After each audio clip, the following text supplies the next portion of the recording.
In 1989, a Japanese horror film named Suito Hoomu, directed by Kiyoshi Kurosawa, got a JRPG video game adaptation on the Famicom under the same name, developed and published by Capcom in the same year. The game was directed by Tokuro Fujiwara, who also directed games like Bionic Commando and Ghosts and Goblins several years prior. Kiyoshi Kurosawa also served as a supervisor for the game, but gave Fujiwara freedom when it came to the game's design. Suito Hoomu's video game is considered by many to be better than the horror film it was based on, a rarity among video games based on movies even today, and to some one of the greatest horror games ever made. Fan translated as Sweet Home in the West, it is often thought of as the game that laid the groundwork for Capcom's Resident Evil series later in 1996. Sweet Home is probably the first survival horror JRPG ever made. At least it's the oldest one I can think of and have actually played through. While I'm too logical to get that feeling horror games are supposed to give people, I can say that the RPG elements in this game are very fun. Each character has their own tool that players can use to solve the puzzles necessary to complete the game. The game is very cinematic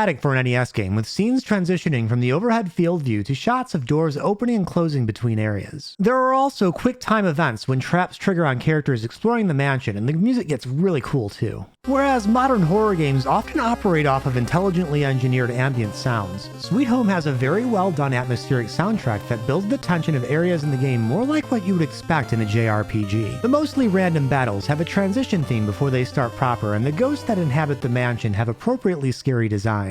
The different parts of the mansion also have their own music themes, which mix up the overall experience of playing the game. While the game is undeniably a JRPG, there are many adventure elements as well. There are various tools everywhere players can pick up to solve puzzles in addition to the ones they start with. Each character can almost be considered a class, like a nurse or photographer. There are frescoes littered throughout the game that can be cleaned with a vacuum, illuminated with a lighter, and photographed to offer hints or lore. Various notes and scenes scripted throughout the game tell its story too. Characters have extremely limited inventory space, with room for one equipped weapon and 2 other items aside from the one they start with. The 5-person party can be split up to solve puzzles. Sweet Home's turn-based battle system offers some interesting options too. In addition to the traditional attack, item, and run commands you can see in most JRPGs, there is a prayer command and call command. The prayer command can be used along with items to make things happen, or in battle to function sort of like magic for a strong attack to take out stronger enemies. More interesting is the call command, which can allow the player to bring their other team over to the ones in battle to fight enemies with the whole party. Sweet Home is one of the only video games I've ever played that has a well-implemented permadeath system, and I'd say it's the one thing that makes this a survival horror game instead of just a plain horror game. When party members die, they cannot be revived, but they'll drop items that serve a purpose similar to their main item. Character deaths affect the ending of the game too, but ultimately not the player's ability to finish the game other than the lowered fighting power and loss of extra inventory space the extra party member provided. I think permadeath works because the game isn't long and all characters can replace each other with the use of consumable items. Surprisingly, it's actually a very good game even today and remains incredibly unique compared to even today's JRPGs with its adventure and team-based features. The traps on the maps provide a lot of drama when party members are whisked away in dangerous areas, suddenly plunged into pits and need rescuing, or affected by status ailments. And the change in music when these things happen cultivate an appropriate sense of urgency in the player. I love JRPGs, and while I respect the unique features of many horror games, I can't say I personally find them entertaining. However, even if the game is loaded with dated clunky menus, I still think Sweet Home is an awesome game under today's strict standards. Most games even today struggle to even be one genre of game and be very good, let alone even make themselves different enough not to be compared to other games. Sweet Home managed to be a great RPG, survival horror, and adventure game all at the same time, while even being different enough not to be unfavorably compared to the game it obviously inspired 7 years later, Resident Evil. Frankly, I'm surprised there hasn't been a bigger budget JRPG since that hasn't tried to do what Sweet Home managed to accomplish on the Famicom. We just get a bunch of passionately made Chrono Trigger indie clones instead. As a JRPG otaku, I'd put the game up there with Metal Max as one of those end-of-generation Famicom JRPG gems. Similar to that game, Sweet Home had mature imagery and themes that would have made it difficult to localize in 1989 for a Western audience of primarily younger gamers. Unfortunately, unlike Metal Max, the game has very little chance of ever seeing an official Western release due to Japanese movie licensing issues. But when Resident Evil exists, I don't think anybody really cares, and the fan translation is already an amazing experience worth playing if NES emulation doesn't offend you. Nowadays, when it comes to horror JRPGs, the genre is relegated mostly to low-budget RPG Maker indie games of various quality quality. With game series like Parasite Eve, Shadow Hearts, and the currently in development Penny Blood immediately coming to mind as notable bigger budget JRPGs that have horror elements to them, but even those games offer a very different vibe and gameplay experience compared to Sweet Home since they take place in a bigger world than a single mansion. Anecdotally, I actually watched the Suito Hoomu film shortly after I completed my first playthrough of Sweet Home, and I can say I liked the game more. But even as someone who's generally disinterested in film and horror, I didn't think the movie was that bad either. There's definitely potential for big budget horror JRPGs in the future, and even today I think Sweet Home has a lot to think about for anybody considering developing one. Thank you for watching, and I'll see you next time.